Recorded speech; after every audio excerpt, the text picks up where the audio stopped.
From a fan favorite at Ajax and Liverpool to a 4-month ban becoming one of the most hated players in football history.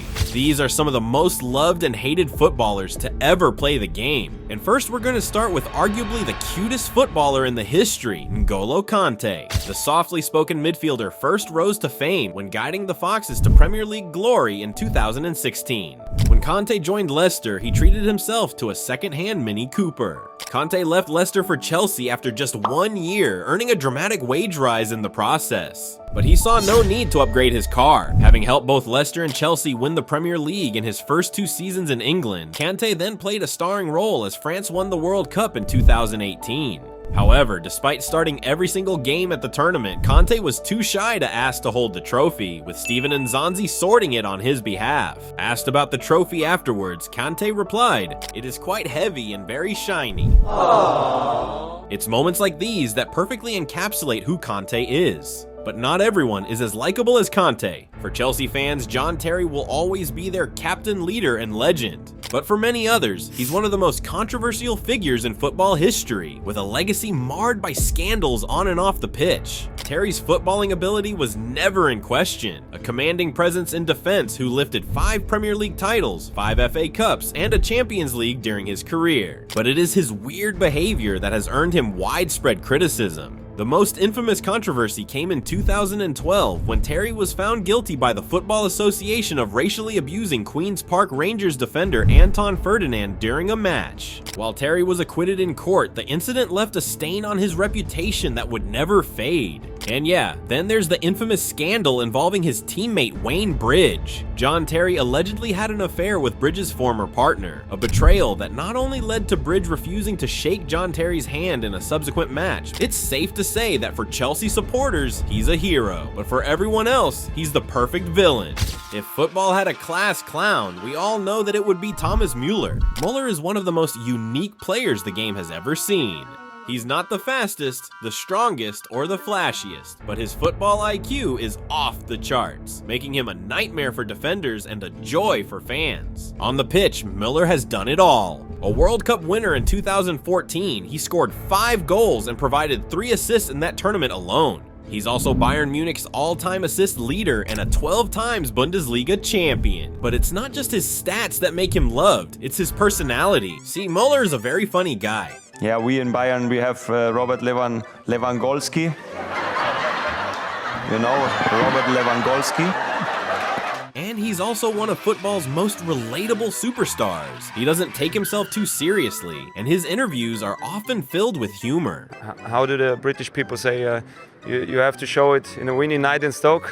Fans love his down-to-earth nature and the fact that despite his success, he still seems like the funny uncle. But don't let his goofy demeanor fool you. Müller is as competitive as they come. However, maybe not as much as the next player on the list. Only a few players in football history have embodied the phrase, love him or hate him, quite like Sergio Ramos. For Real Madrid fans, he's a warrior and one of the greatest defenders to ever play the game. But for countless others, Ramos is the villain, the master of football's dark arts. The list of Ramos's infamous moments is long, but one incident stands out above the rest. The 2018 Champions League final. Ramos wrestled Mohamed Salah to the ground, injuring Salah's shoulder and forcing him to leave the match in tears. And that's just the tip of the iceberg. Over his career, Ramos has earned a staggering 29 red cards. From reckless challenges to cynical fouls, he's never shied away from playing on the edge. Love him or hate him, one thing's for sure, you can't ignore him. But if Sergio Ramos is football's ultimate villain, then Pepe is his partner in crime. For years, the Portuguese center-back was the enforcer in Real Madrid's defense, a role he played with such brutality that even his own fans sometimes winced. Pepe's career is littered with moments that have made him one of the most despised figures in the sport. In a 2009 La Liga match against Getafe, Pepe completely lost control. After fouling an opponent in the box, he proceeded to kick the downed player twice. But it wasn't just that one incident.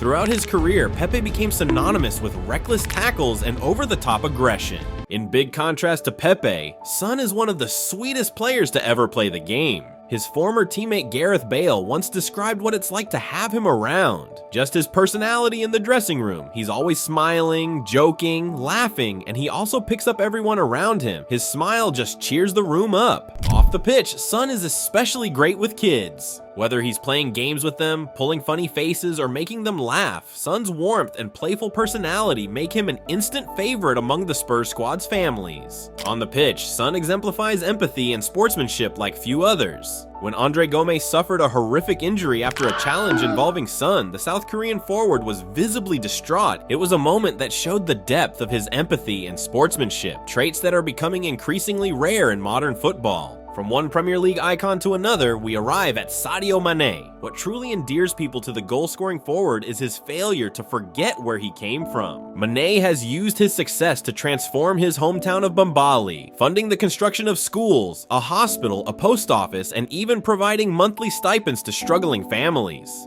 He's also financed the building of a fuel station and donated significant funds to help fight COVID-19 in Senegal, ensuring his community thrives in ways they never imagined. But why does he do that, you may ask? When asked about it, he said, "Why would I want 10 Ferraris, 20 diamond watches, or 2 planes? What will these objects do for me and for the world?" This selfless mindset, paired with his generosity, has earned him universal admiration. Before we get to the final name on our list, make sure to subscribe for more football content just like this. And now, let's talk about Luis Suárez, the definition of a football villain. On the field, Suárez is undeniably a genius and one of the greatest forwards of his generation. But his penchant for controversy has often overshadowed his talent. First, there are the biting incidents. Suárez bit Otman Bakal, Branislav Ivanovic, and Giorgio Chiellini. Each act shocked the football world and cemented his reputation as one of the sport's most infamous bad boys. Then there's the infamous handball in the 2010 World Cup quarterfinal against Ghana, where Suárez deliberately handled the ball on the goal line to deny a certain winner. His subsequent celebration after Ghana missed the penalty left fans fuming. If that wasn't enough, Suárez was banned for racially abusing Patrice Evra in 2011, a scandal that caused widespread outrage and tarnished his image further.